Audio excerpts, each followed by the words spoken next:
아버지, 은퇴도 하셨는데 우리 크루즈 여행 가요. 저도 이제 효도 한번 해야죠.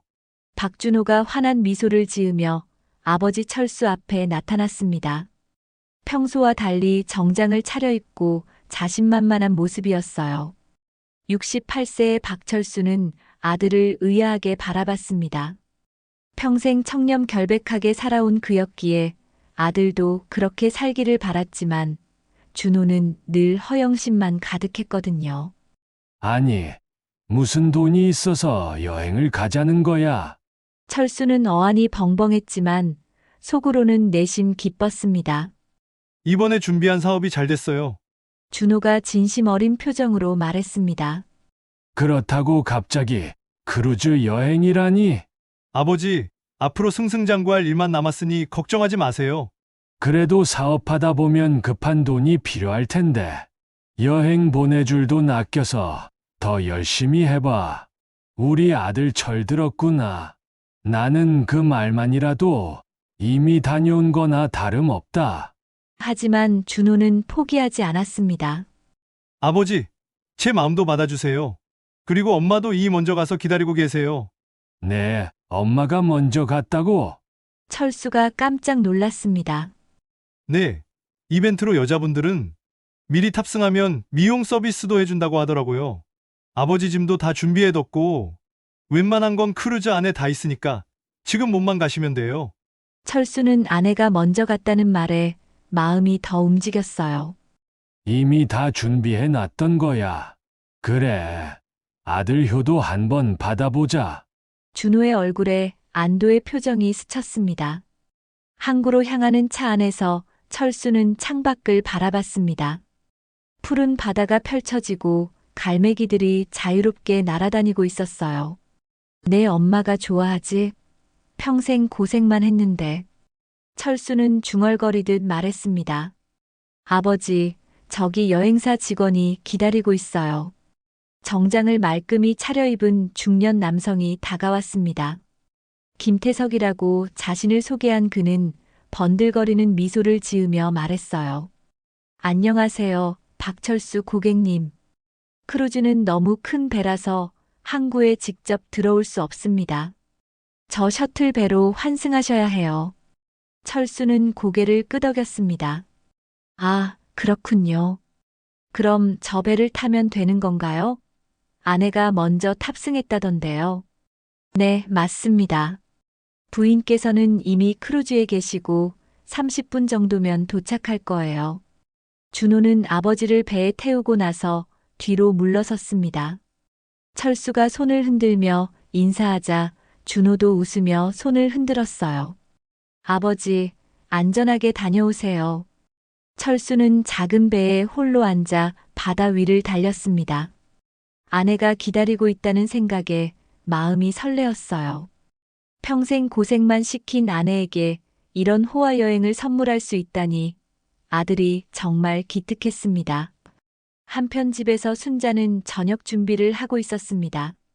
하지만 남편이 연락도 없이 귀가 시간이 늦자 순자는 이상함을 느끼기 시작했습니다. 왜 이렇게 늦지? 어디 들렸다 온다는 말도 없었는데. 순자는 남편에게 전화를 걸었습니다. 하지만 계속 연결이 되지 않았어요. 준호에게도 전화를 걸어봤지만 역시 받지 않았어요. 순자는 점점 불안해졌습니다. 준호도 연락이 안 되네. 혹시 둘이 함께 어디 간 건가? 한편 철수가 도착한 곳은 화려한 크루즈선이 아니었습니다. 낡고 비린내 나는 원양어선이 그를 기다리고 있었어요. 이상하다. 크루즈는 어디 있지? 내 아내는 어디에 있습니까? 철수의 얼굴이 굳어졌습니다. 뭔가 크게 잘못됐다는 직감이 번개처럼 스쳤어요. 선장 최두만이 담배를 물고 나타났습니다. 60대 중반의 그는 바다에서 잔뼈가 굵은 듯 거친 얼굴을 하고 있었죠. 크루즈? 꿈 꿨어? 정신 차려, 할아버지. 이게 크루즈 같아 보여. 최두만이 비웃으며 말했습니다. 크루즈가 아니라니? 그게 도대체 무슨 말입니까? 철수가 당황하며 물었습니다. 내 아들이 널 팔았어. 최두만이 짧게 말했습니다. 철수의 세상이 완전히 무너져 내렸습니다. 심장이 쿵쾅거리며 가슴이 터질 듯 했습니다. 뭔 소리야? 내 아들이 왜? 자식이 부모 파는 세상이지 뭐. 내 아들 좋은 값 받고 널 넘겼다고. 철수는 충격에 휘청거리며 철벽에 머리를 세게 부딪혔습니다. 눈앞이 캄캄해지며 의식을 잃어버렸어요. 마지막으로 들린 것은 선장의 차가운 웃음소리였습니다. 평생 믿고 사랑했던 혈육이 자신을 배신했다는 현실이 받아들여지지 않았어요. 철수가 눈을 뜬 것은 며칠이 지난 후였습니다. 머리가 지끈거리고 입안이 바짝 말라 있었어요. 주변을 둘러보니 낡고 좁은 공간이었습니다. 깼어. 거친 목소리가 들렸습니다. 덩치 큰 선원이 다가오고 있었어요. 철수는 심한 혼란에 빠졌습니다. 여기가 어디인지, 자신이 누구인지, 왜 여기 있는지 아무것도 기억나지 않았거든요. 여기가 어디? 철수가 입을 열었지만 목소리가 전혀 나오지 않았습니다. 목구멍에서 바람만 새어나올 뿐이었어요. 깜짝 놀라 목을 만져봤습니다. 뭐야? 말 못해? 며칠 기절해 있더니 병신이 됐나? 즉, 철수는 공포에 휩싸였습니다. 말이 전혀 나오지 않을 뿐만 아니라 자신에 대한 기억도 전혀 없었거든요. 머리를 짚어보니 붕대가 감겨 있었습니다. 철수는 입을 크게 벌리며 소리를 내려고 했지만 헛바람만 나왔어요. 목소리가 완전히 막힌 것 같았습니다. 철수는 손짓으로 무언가를 표현하려 했지만 선원은 관심 없어 했어요. 일어나. 네가 며칠 기절해 있는 탓에 손해가 막심해. 선원이 철수를 거칠게 끌어당겼습니다. 다리에 힘이 들어가지 않아 비틀거렸어요. 갑판으로 끌려 나오니 끝없는 바다만 보였습니다. 다른 선원들이 그물을 손질하고 있었습니다. 선장 최두만이 나타났습니다. 담배를 빨며 철수를 내려다봤어요. 정신 차렸으면 일해. 여기선 일 안 하는 놈은 밥도 못 먹어. 철수는 입을 벌리며 뭔가 말하려 했지만 소리가 나오지 않았습니다. 손으로 자신을 가리키며 고개를 갸웃했어요. 아, 기억 안 나나? 1년 계약이야. 선장이 비웃었습니다. 기억 안 나면 말고. 저런 병신인 줄 알았으면 돈을 더 후려치는 건데. 철수는 더욱 혼란스러웠습니다. 1년 계약이라니 자신이 무슨 일을 하러 온 건지 전혀 모르겠어요. 선원들이 철수에게 그물 손질을 시켰습니다. 거친 밧줄에 손이 쓸려 피가 났습니다. 빨리 해. 이 영감탱이야. 선원이 철수의 등을 밀쳤습니다. 철수는 균형을 잃고 넘어졌어요. 무릎이 갑판에 부딪히며 찰과상이 생겼습니다. 철수는 아픈 무릎을 만지며 신음을 내려 했지만 소리가 나오지 않았어요. 답답함에 가슴을 쳤습니다. 조업이 시작되자 상황은 더욱 악화됐습니다. 거대한 그물을 끌어올리는 작업에 철수도 투입됐어요. 노인에게는 너무 무거운 일이었습니다.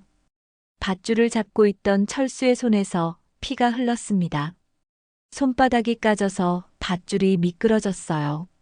그 순간 그물이 바다로 떨어질 뻔했습니다. 이 늙은 놈이. 선원이 철수의 뺨을 때렸습니다. 철수는 다시 넘어졌어요. 입안에서 피맛이 났지만 신음소리조차 낼 수 없었습니다. 쓸모없는 놈을 왜 데려왔어? 다른 선원이 짜증을 냈습니다. 하지만 선장은 냉정했어요. 준 돈이 얼만데? 1년 꽉 채워 부려 먹어야지. 선장이 담배를 던지며 말했습니다. 우리가 자선사업가야? 공짜밥 떠먹여주게. 철수는 그 대화를 들었지만 그저 머릿속이 텅 비어 있는 것 같았어요. 밤이 되자 철수는 좁은 선실에 갇혔습니다. 온몸이 아프고 손은 상처투성이었어요. 어둠 속에서 철수는 아무것도 떠올릴 수 없는 자신이 너무 답답해 그저 눈물만 흘렸습니다. 자신이 짐승 취급받고 있다는 건 알 수 있었거든요. 며칠이 더 지나자 철수의 몸은 한계에 달했습니다. 손발이 피투성이가 되고 멍한 눈빛 속에 정신이 더욱 흐려져 갔어요. 그런데도 선원들은 거친 조업에 철수를 내몰았습니다. 사고가 날 뻔한 순간이 여러 번 이어졌어요. 야, 너 때문에 우리까지 다칠 뻔했잖아. 선원들이 거친 욕설을 퍼부었습니다. 기억도 없고 말도 못하는 상황에서 철수는 그저 하루하루를 버텨낼 뿐이었습니다. 언제까지 이런 지옥 같은 생활이 계속될지 알 수 없었어요. 오늘의 이야기를 시작합니다.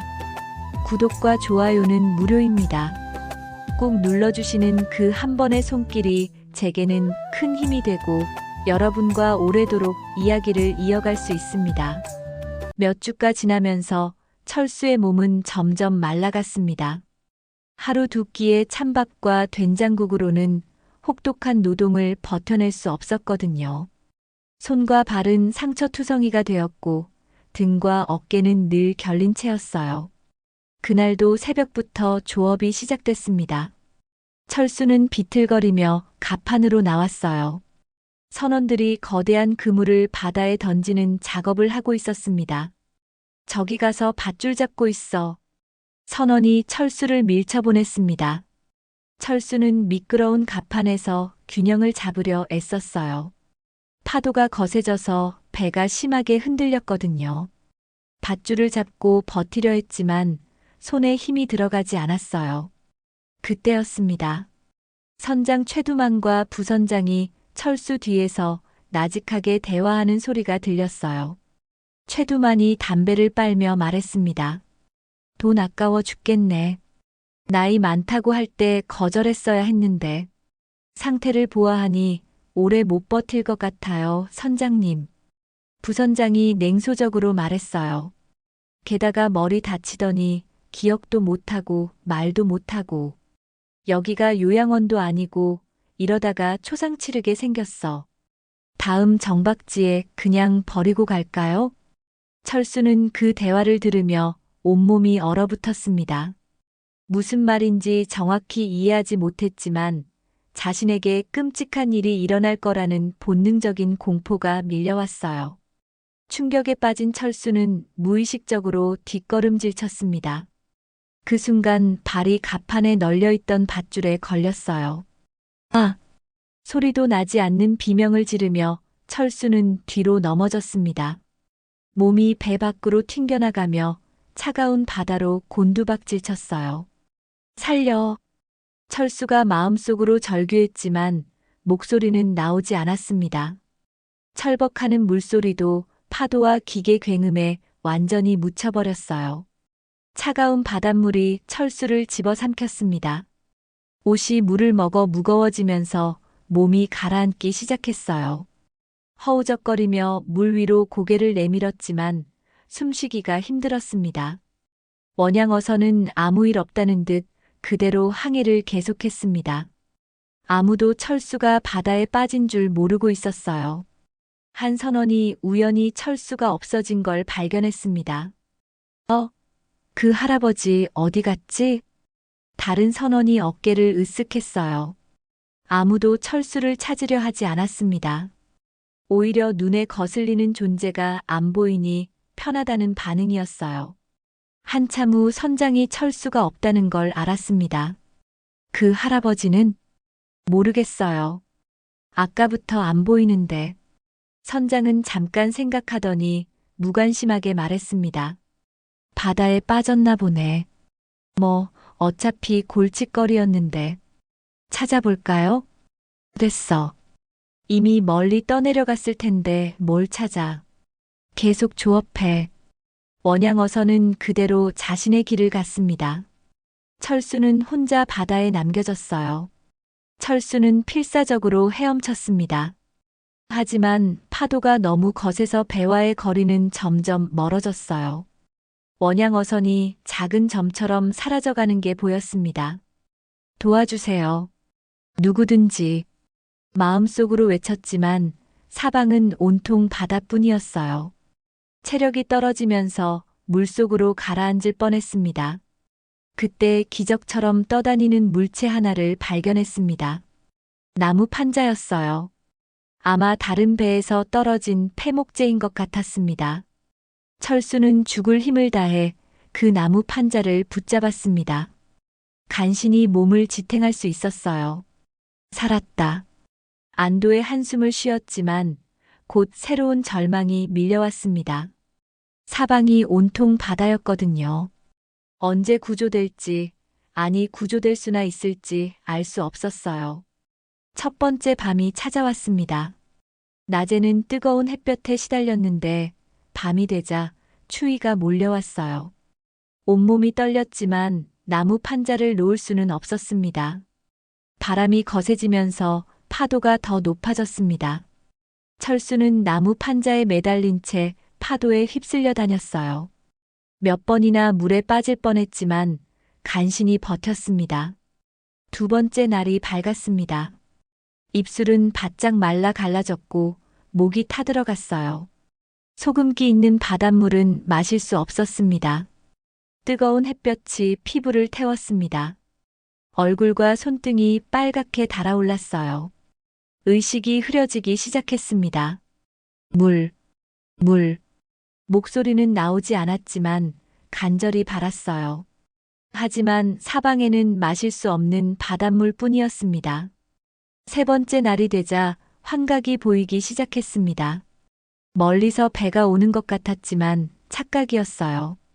구름이 배처럼 보였던 것이었습니다. 저기. 손을 흔들어 봤지만 아무도 없었어요. 절망이 더욱 깊어졌습니다. 그때 또 다른 환각이 보였습니다. 누군가가 자신을 부르는 것 같았어요. 여자의 목소리였는데 매우 애타게 들렸습니다. 여보, 어디 계세요? 그 목소리가 누구의 것인지는 기억나지 않았지만 왠지 모르게 눈물이 났어요. 자신을 기다리는 소중한 사람이 있다는 걸 느꼈거든요. 살아야 해. 꼭 살아야 해. 철수는 이를 악물고 버텼습니다. 기억은 없지만 자신을 기다리는 사람이 있다는 확신이 들었어요. 네 번째 날 아침, 철수의 의식은 거의 잃어가고 있었습니다. 탈수와 체온 저하로 몸이 제대로 움직이지 않았어요. 나무 판자를 붙잡은 손도 감각이 없었습니다. 이제 끝인가? 포기하고 싶은 마음이 들었어요. 하지만 그 순간 멀리서 희미한 소리가 들렸습니다. 엔진 소리였습니다. 철수는 간신히 고개를 들어보았어요. 하얀 배가 이쪽으로 다가오고 있었습니다. 환각이 아니었어요. 정말 배였습니다. 저기요. 목소리는 나오지 않았지만 간신히 손을 흔들었어요. 하지만 손에 힘이 없어서 작은 움직임에 불과했습니다. 배가 점점 가까워졌습니다. 해양경찰 순찰선이었어요. 갑판에 있던 해경대원이 철수를 발견했습니다. 저기, 사람이야. 해경들이 재빨리 철수 쪽으로 배를 돌렸어요. 구조는 한순간이었습니다. 철수는 구조되는 순간 의식을 잃었습니다. 나흘간의 표류가 끝난 것이었어요. 빨리 구조해. 해경들이 재빨리 구조 장비를 준비했습니다. 철수는 탈수와 저체온증으로 거의 죽음 직전이었어요. 맥박이 너무 약해요. 급히 응급처치해야 합니다. 의무요원이 철수를 배 위로 끌어올리며 외쳤습니다. 온몸이 차갑게 식어 있었어요. 의식 없음, 호흡 미약, 즉시 병원으로 이송해야 해요. 해경들이 철수에게 담요를 덮어주고 응급처치를 시작했습니다. 맥박은 약하지만 다행히 살아 있었어요. 신원 확인 가능한가요? 지문 대조해봐야 할 것 같습니다. 말도 못하고 의식도 없어요. 해경 순찰선은 급히 항구로 향했습니다. 철수는 담요에 쌓인 채 산소 마스크를 쓰고 실려갔어요. 항구에 도착하자 구급차가 사이렌을 울리며 기다리고 있었습니다. 의료진들이 철수를 들것에 재빨리 옮겼어요. 환자 상태가 어떻습니까? 응급실 의사가 물었습니다. 여러 날 바다에서 표류한 것으로 추정됩니다. 심한 탈수와 저체온증이에요. 구급차가 병원으로 질주했습니다. 응급실에서 의료진들이 철수를 치료하기 시작했어요. 혈압 측정 불가. 심각한 저체온증이에요. 즉시 가온 치료 시작해요. 의사들이 분주하게 움직였습니다. 링거 연결하고 전해질 보충해요. 저체온증 때문에 심장에 무리가 올 수 있어요. 간호사들이 재빨리 응급처치를 했습니다.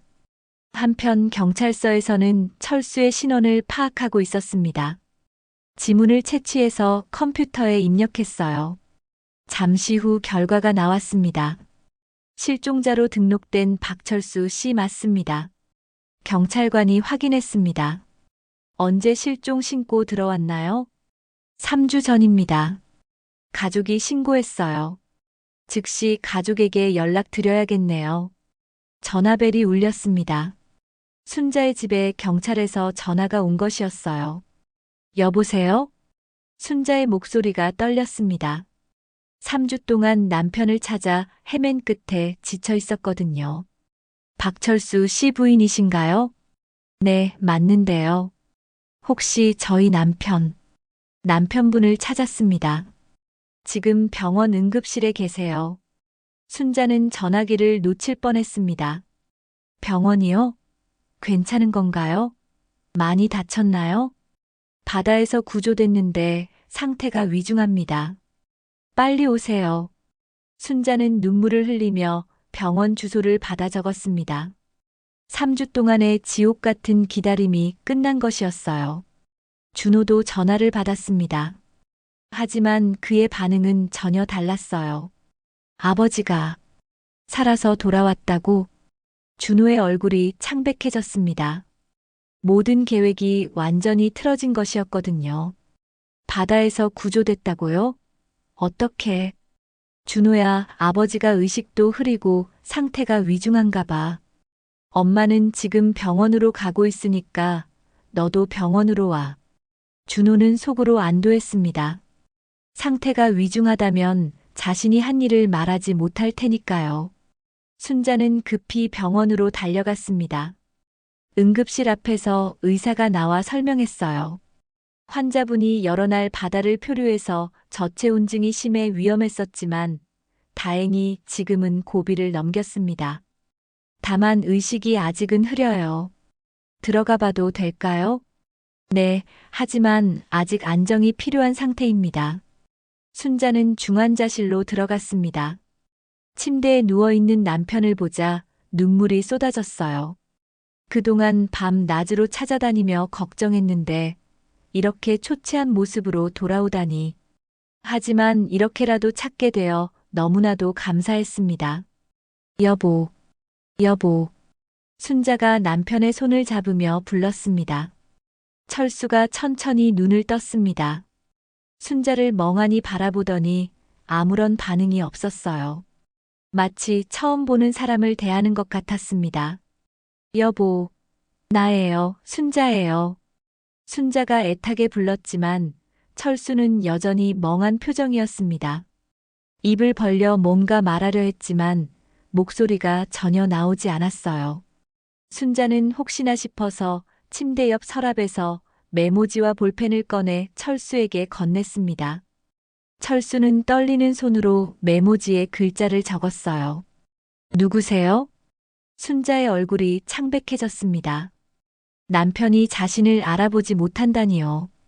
평생을 함께한 아내를 몰라본다는 게 믿어지지 않았어요. 준호도 뒤늦게 병원에 나타났습니다. 겉으로는 걱정하는 척했지만 속으로는 복잡한 감정이 들끓고 있었어요. 아버지, 괜찮으세요? 철수는 준호를 빤히 바라봤습니다. 뭔가 낯익은 얼굴 같았지만 누구인지 기억나지 않았어요. 하지만 이상하게도 불편한 기분이 들었습니다. 메모지에 또 글을 적었습니다. 당신은 누구죠?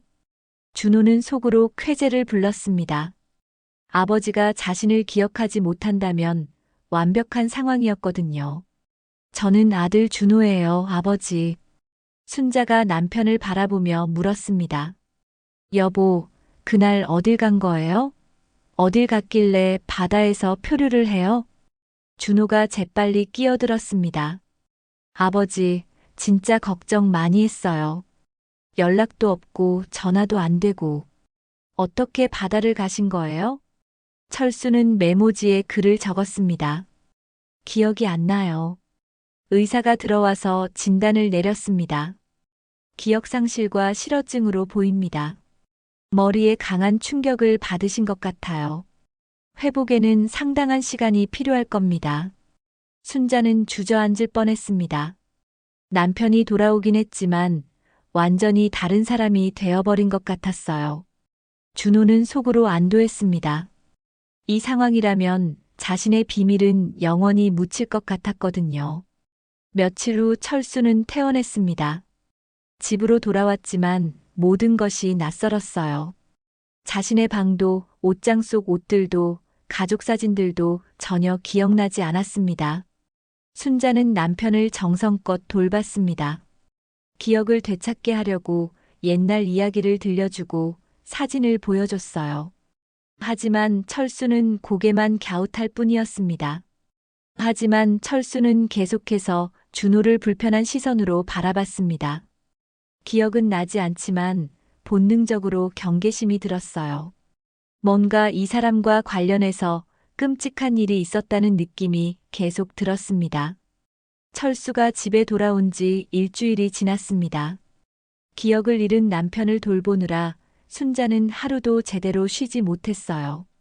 그날 오후 김태석이 집 앞에 나타났습니다. 정장을 차려입은 50대 중년 남성이 현관문을 두드렸어요. 준호 씨 계신가요? 순자가 문을 열었습니다. 누구세요? 사업 관련해서 만날 약속이 있어서요. 준호야. 손님 오셨어. 준호가 나와서 김태석을 보자 얼굴이 굳어졌어요. 뭘 잘했다고 여길 와요? 준호가 짜증 섞인 목소리로 말했습니다. 준호 씨, 밖에서 잠깐 얘기 좀 하죠. 김태석이 의미심장한 눈빛을 보냈습니다. 준호가 귀찮다는 듯 따라 나섰어요. 집 앞 골목에서 김태석은 돌변했습니다. 아버지가 돌아오셨다면서 1년 계약인데 중간에 돌아왔으니 받은 돈 토해내야지. 아니, 이 사람 웃긴 사람이네. 되려 내가 그쪽한테 할 말이야. 나는 넘긴 걸로 끝난 거고 관리는 그쪽 책임인데 관리 못해서 되돌아온 걸 나보고 돈을 토해내라고? 미친 거예요? 김태석은 준호의 뻔빼함에 어이가 없었어요. 이봐요, 박준호 씨. 당신이 선불금 2천만 원 받아갔잖아. 그게 왜요? 저는 약속대로 아버지 넘겼는데요. 준호가 팔짱을 끼며 당당하게 말했습니다. 그 뒤의 일은 내 책임이 아니라고요. 김태석의 얼굴이 일그러졌어요. 이 자식이 정말. 욕하지 마시고 김 사장님. 준호가 김태석에게 가까이 다가가 조용히 속삭였습니다. 안 그래도 조만간에 다시 넘기려고 했으니까 이번에는 절대 도망 못 치는 배로 섭외해놔요. 김태석은 준호의 말에 경악했습니다. 다 되면 연락하고 금액도 지난번과 동일하게 해요. 지독한 새끼. 김태석이 욕설을 내뱉었습니다. 욕하지 말라고 했잖아요. 어때요? 할 거예요, 말 거예요? 준호가 냉정하게 물었습니다. 이번에는 확실히 처리하도록 하죠. 그건 당연한 거고. 이번엔 잘 좀 합시다. 나도 2번 다시 이런 일 생기는 거 싫거든요. 준호의 차가운 대답에 김태석은 소름이 돋았어요. 일주일 안에 준비해서 연락하죠. 빨리 해주세요. 한 집에 있으니까 불편해요. 준호가 마치 짐짝을 치우는 것처럼 말했습니다. 김태석이 사라진 후 준호는 집으로 들어왔습니다. 준호야, 무슨 일이야? 순자가 걱정스럽게 물었어요. 사업 얘기 좀 했어요. 준호는 전혀 동요하지 않았습니다. 오히려 문제가 해결될 것 같아 홀가분해했어요. 며칠 후 김태석이 전화를 걸어왔습니다. 준비됐습니다. 어디로 가는 건데요? 동남아시아 원양 어선이에요. 거기서는 절대 못 돌아와요. 좋네요. 언제 하죠? 준호의 목소리에는 망설임이 전혀 없었습니다. 내일 오후에. 알겠어요. 준비해 놓을게요.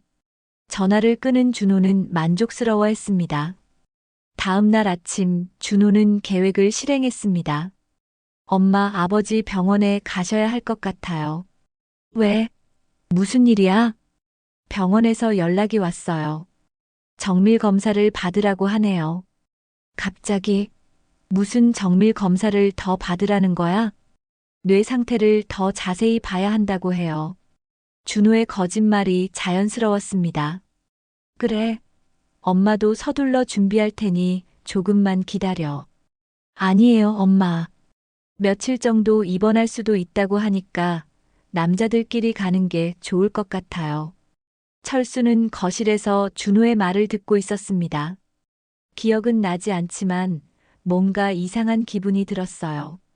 메모지에 글을 적었어요. 가기 싫어요.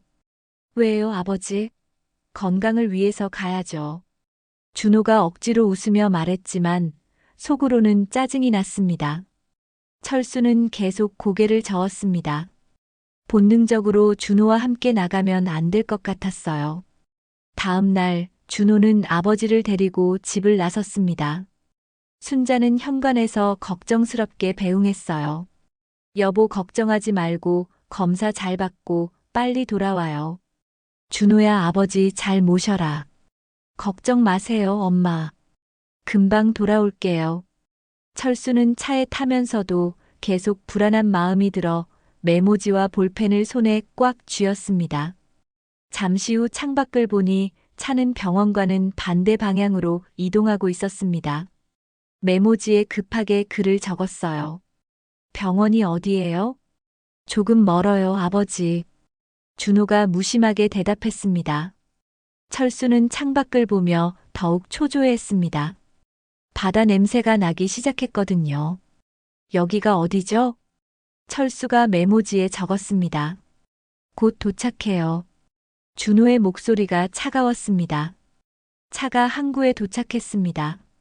차 앞으로 김태석이 나타났습니다. 철수는 그를 보자 온몸이 떨렸어요. 철수는 공포에 질렸지만 위험을 직감하고 차 문을 열고 뛰쳐나갔습니다. 하지만 68세의 다리로는 한계가 있었어요. 차봐! 김태석이 소리쳤습니다. 부하들이 재빨리 철수를 추격했어요.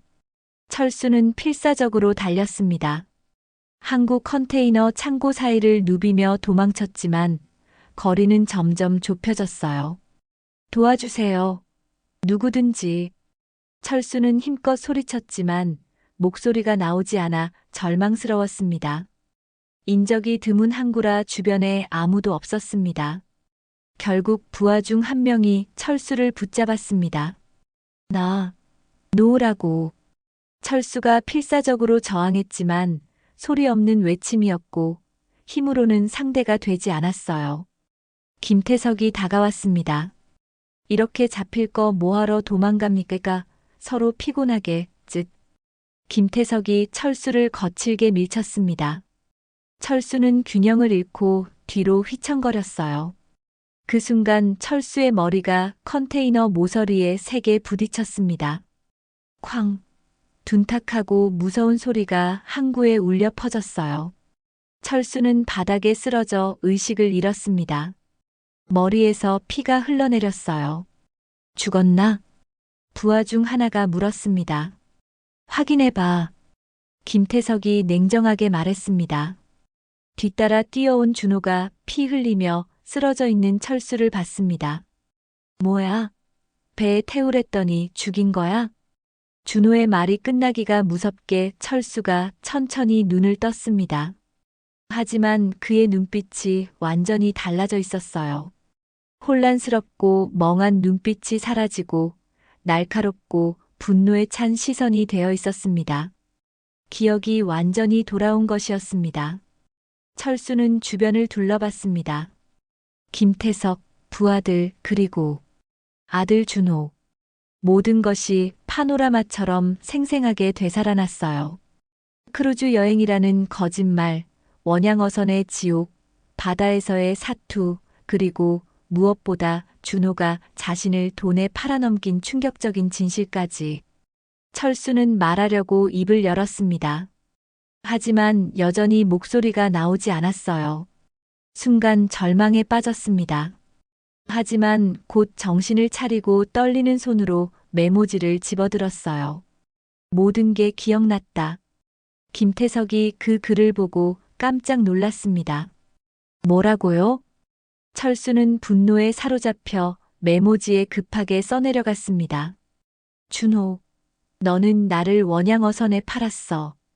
글씨가 흔들리고 있었지만 분노와 배신감이 고스란히 담겨 있었어요. 준호의 얼굴이 새하얗게 변했습니다. 하지만 곧바로 김태석을 향해 말했습니다. 빨리 처리하죠. 그 말을 들은 철수가 일어나 도망치려 했습니다. 이번에는 절대 당하지 않겠다는 결심이 섰어요. 하지만 부하들이 사방에서 애워쌌습니다. 이 늙은이가. 부하 중 하나가 철수에게 달려들었어요. 철수는 필사적으로 저항했습니다. 평생 철공소에서 단련된 손으로 부하의 얼굴을 핥혔어요. 으악! 부하가 비명을 지르며 뒤로 물러났습니다. 다른 부하가 뒤에서 철수를 붙잡으려 했지만 철수는 팔꿈치로 그의 명치를 찔렀어요. 이 할아버지 왜 이렇게 세? 김태석이 직접 나섰습니다. 철수를 향해 주먹을 날렸어요. 철수는 간신히 피했지만 균형을 잃고 비틀거렸습니다.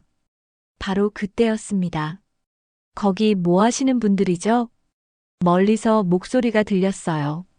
해양경찰 4명이 순찰 중이었습니다. 김태석과 부하들의 얼굴이 순간 굳어졌습니다. 요즘 이 일대에 미립국 브로커들이 활동한다는 제보가 있어서 불심 검문 중입니다. 신분증 확인 좀 해주세요. 해양경찰 팀장이 다가오며 말했습니다. 김태석의 얼굴이 창백해졌습니다. 그는 실제로 미립국 관련 사업도 하고 있었거든요. 철수는 기회를 놓치지 않았어요. 떨리는 손으로 급하게 메모지에 적었습니다. 도와주세요. 저는 며칠 전 바다에서 구조된 박철수입니다. 해양경찰이 메모지를 받아 읽었습니다. 박철수? 혹시? 철수는 또 다른 메모지를 급하게 써내려갔어요. 제 아들이 저를 또 원양어선에 팔려고 해요. 구해주세요. 젠장. 김태석이 욕설을 내뱉으며 부하들에게 소리쳤어요. 뛰어. 김태석과 부하들이 사방으로 흩어져 도망치기 시작했습니다. 거기서 해양경찰 둘이 재빨리 김태석 일당을 추격했어요. 준호도 상황을 파악하고 급히 도망치기 시작했습니다. 컨테이너 사이로 몸을 숨기며 필사적으로 달렸어요. 저기 또 한 명. 해양경찰 한 명이 준호를 쫓아갔지만 준호는 이미 컨테이너 창고 깊숙이 사라진 후였습니다. 남은 해양경찰이 무전기를 꺼냈습니다. 본부, 박철수 실종자 관련 사건 발생. 인신매매 혐의로 긴급 지원 요청합니다. 그리고 철수를 살펴보며 말했어요. 머리에서 피가 나네요. 구급차도 호출하겠습니다. 잠시 후 김태석과 부하 둘이 붙잡혀 돌아왔습니다. 미립국 브로커 혐의자 김태석 체포했습니다. 김태석이 수갑에 묶인 채 끌려왔어요. 얼굴이 새하얗게 질려 있었습니다. 인신매매 혐의도 추가됩니다. 해양경찰이 김태석에게 말했습니다. 철수는 마지막 메모지를 써내려갔어요. 감사합니다. 구해주셔서 정말 감사합니다. 구급차 사이렌 소리가 멀리서 들려왔습니다. 철수는 구급차에 실리면서 창밖을 바라봤어요. 김태석은 붙잡혔지만 준호는 아직 도망친 상태였습니다. 하지만 더 이상 도망갈 곳은 없을 거예요. 해양경찰이 무전기로 말했습니다. 도주자 박준호 수배령 발령. 항구 일대 수색 작전 개시하겠습니다. 철수는 눈을 감았습니다. 긴 악몽이 드디어 끝나가고 있었어요. 사흘이 지났습니다. 철수는 병원에서 머리 상처 치료를 받고 집으로 돌아왔어요. 순자는 남편을 정성껏 돌보며 진실을 알게 된 충격에서 벗어나려 애쓰고 있었습니다. 여보, 정말 준호가 그런 짓을. 순자는 아직도 믿기지 않는다는 표정이었어요. 자신이 낳고 기른 아들이 아버지를 팔아넘겼다는 사실이 받아들여지지 않았거든요. 철수는 여전히 말을 할 수 없었지만 기억은 완전히 돌아온 상태였습니다. 메모지에 글을 적어가며 아내와 경찰에게 모든 진실을 털어놨어요. 그날 오후 경찰서에서 전화가 걸려왔습니다. 박철수 씨 댁입니까? 도주했던 박준호를 체포했습니다. 순자가 전화를 받고 철수에게 알렸어요. 여보, 준호를 잡았대요. 해양경찰과 일반경찰이 공조수사에서 컨테이너 창고에 숨어있던 걸 발견했다고. 철수는 복잡한 심정이었습니다. 아들이지만 용서할 수 없는 배신을 저질렀거든요. 조사를 위해서 경찰서에 와주실 수 있냐고 하네요. 해경과 형사과에서 함께 조사한다고.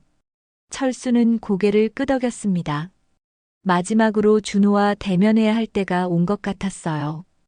경찰서 조사실에서 철수는 준호와 마주 앉았습니다. 준호는 수갑을 차고 있었고 3일간 도망 다닌 탓에 초라한 모습이었어요. 해양경찰관과 형사가 함께 자리에 앉았습니다. 박준호 씨, 인신매매 혐의와 밀입국 시도 혐의에 대해 진술하세요. 형사가 말했습니다. 저는 아무 잘못 없어요. 준호가 뻔뻔하게 대답했습니다. 철수는 메모지에 글을 적어 형사에게 건넸어요. 아들이 날 2번이나 팔았어요. 형사가 메모지를 읽어주자 준호가 비웃었습니다. 2번이요? 과장이 심하네요. 준호의 뻔뻔함에 형사가 놀랐어요. 그럼 인정하는 겁니까? 인정할 게 뭐가 있어요? 사업이에요, 사업. 사업이라고요? 네, 정당한 거래였어요. 준호가 당당하게 말했습니다. 친부를 인신매매한 게 정당한 거래라고요? 그렇게 말씀하시면 안 되죠. 아버지도 일할 수 있는 나이잖아요. 일자리 소개해드린 거죠. 준호의 말에 순자는 너무 놀라 의자에 털썩 주저앉으며 답답함에 가슴을 두드렸습니다. 어떻게 그런 말을. 엄마, 과장하지 마세요. 준호가 어머니에게도 차가운 반응을 보였어요. 형사가 다시 물었습니다. 그럼 왜 어머니는 대상이 아니었나요? 준호가 답답하다는 듯 한숨을 쉬며 말했습니다. 엄마 아버지 한꺼번에 처리하면 의심받을까봐 그런 거죠. 순자의 얼굴이 창백해졌어요. 뭐라고? 아버지 먼저 보내고 시간 좀 지나면 엄마도. 순서가 있는 거 아니겠어요?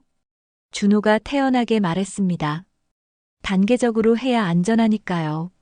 철수는 아무 말도 하지 못하고 허무한 눈물만 흘렸습니다. 그러면 재산은 어떻게 하려고 했나요? 형사가 계속 추궁했어요. 당연히 제가 관리해야죠. 보험금이랑 재산이 다 엄마 앞으로 가면 엄마 혼자서는 관리 못 하시니까. 결국 본인이 차지하려고 했다는 얘기네요. 그게 뭐 잘못된 거예요? 어차피 나중에는 내 거 될 텐데. 준호의 뻔뻔함에 해양경찰관이 분노했어요. 뭐 이런 자식이 다 있어. 너 부모를 뭘로 보는 거야? 별로 도움된 적도 없는데요. 오히려 짐이었다고요. 순자가 참다 못해 소리쳤습니다. 준호야, 어떻게 그런 말을 할 수 있어? 사실이잖아요, 엄마. 아버지 평생 가난하게 살면서 저한테 잔소리만 했어요. 준호가 어머니에게 소리쳤습니다. 제가 사업 실패하는 것도 도박하는 것도 다 아버지 때문이에요. 그래서 아버지를 죽이려고 했다는 거야? 형사가 추궁했습니다. 죽이려고 한 게 아니라 일자리 보내드린 거예요. 원양어선도 일이잖아요. 두 번째는 동남아시아 원양어선이었죠? 거기서는 절대 못 돌아온다면서요? 그것도 브로커가 한 말이에요. 저는 몰랐어요. 준호가 계속 발뺌했습니다. 그럼 어머니도 같은 방식으로 처리하려고 했나요? 아니요. 엄마는 다른 방법을 생각하고 있었어요. 어떤 방법이요? 그건 말 안 할래요. 준호가 입을 다물었어요. 형사가 덧붙였습니다. 공조수사 결과 김태석과의 연결고리도 모두 확인됐습니다. 피고인의 반성 없는 태도도 기록에 남을 겁니다. 반성할 게 뭐가 있어요? 저는 피해자예요. 준호가 끝까지 뻔뻔했어요. 피해자라고요? 평생 아버지한테 무시당하고 살았어요. 저도 생존권이 있다고요. 형사가 코웃음을 쳤습니다. 생존권? 생존권이 뭔지나 알고 말해요. 아버지한테 섭섭해서 인신매매 저지르는 게 생존권이라고요? 당신이 진짜 생존의 위기였다면 사회복지 서비스를 받을 수 있었어요. 생존권 운운하지 말고 솔직히 말해요. 그냥 돈이 필요해서 한 거 아니에요? 조사가 끝나고 준호는 구치소로 이송됐습니다. 며칠 후 재판이 열렸습니다. 준호는 인신매매, 미립국 시도, 도주 등의 혐의로 기소됐어요. 법정에서도 준호는 반성하지 않았습니다. 저는 정당한 사업을 한 거예요. 판사는 준호를 엄하게 바라보며 말했습니다. 피고인은 친부를 2차례에 걸쳐 인신매매하는 패륜적 범죄를 저질렀습니다. 특히 두 번째 범행에서는 피해자가 영영 돌아올 수 없도록 하려 했던 점에서 살인의 의도까지 엿보입니다. 판사가 계속했어요. 더욱 심각한 것은 피고인이 범행에 대해 전혀 반성하지 않고 오히려 피해자인 친부를 원망하며 책임을 전가하고 있다는 점입니다. 이는 재범의 위험성이 매우 높음을 의미합니다. 게다가 모친에 대해서도 범행을 계획했다는 점에서 그 악질성이 극에 달했습니다. 따라서 본 법원은 피고인의 반성 없는 태도와 범죄의 중대성을 고려하여 징역 7년을 선고합니다. 준호는 끝까지 불복하며 법정을 나갔어요. 아버지 때문에 내 인생 다 끝장났다고. 아들 범죄자 만드니 속 시원하세요? 철수와 순자는 법정을 나서며 서로의 손을 꼭 잡았습니다. 긴 악몽이 끝났지만 상처는 깊었어요. 하지만 이제 둘만의 새로운 삶을 시작할 때였습니다. 재판이 끝난 후 철수와 순자는 조용한 시골 마을로 이사했습니다. 새로운 곳에서 완전히 새 출발을 하기로 했어요. 철수는 실어증 치료에 본격적으로 나섰습니다. 언어 치료사를 만나 꾸준히 재활 훈련을 받았어요. 처음에는 간단한 소리도 내기 어려웠습니다. 여보, 천천히 해요. 순자가 옆에서 격려해줬습니다. 3개월의 치료 끝에 철수는 조금씩 말을 할 수 있게 되었어요. 고마워. 첫 번째로 한 말이 아내에 대한 감사였습니다. 순자는 눈물을 흘리며 남편을 끌어안았어요. 1년이 지나면서 철수는 많이 회복되었습니다. 말도 자연스러워졌고 마음의 상처도 어느 정도 아물어갔어요. 어느 날 저녁 텔레비전에서 크루즈 여행 광고가 나왔습니다. 순자야, 크루즈 여행 가자. 순자가 깜짝 놀랐어요. 여보, 진짜 크루즈. 우리 돈으로. 제대로 된 여행 말이야. 당신 괜찮겠어요? 바다를 보면. 순자가 걱정했습니다. 괜찮아. 이번에는 달라. 너와 함께니까. 다음 날 두 사람은 여행사를 찾았습니다. 일본 크루즈 패키지가 인기예요.